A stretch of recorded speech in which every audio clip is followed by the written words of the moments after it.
vous pourriez parler de cette période ottomane, comment c'était régi, comment on va Eh bien, dire, les Algériens, on ne pourrait pas les appeler les Algériens encore à cette époque-là. à c'est discutable parce que lorsque vous lisez par exemple Ibn Khaldoun, le grand écrivain du XIVe siècle, il est mort en 1406, il parle de Bilad el-Jazair, il parle de pays de l'Algérie.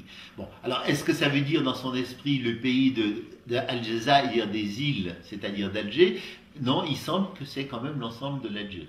Et lorsque le pouvoir ottoman s'installe, la régence d'Alger, qui est reconnue par l'Empire ottoman en 1518, on commence à parler, on voit dans les textes le terme de Dawlat al-Jazair, c'est-à-dire de État d'Alger.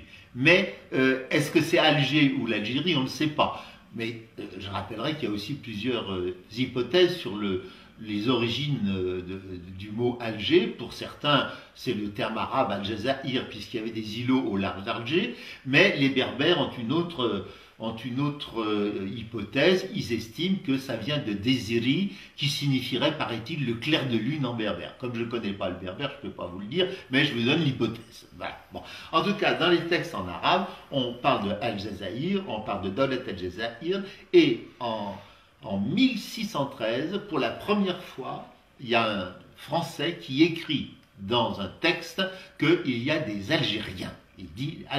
Il emploie le terme d'Algérien. Donc il semble que de Alger, on soit passé à Algérie dans l'espace de ce 16e siècle.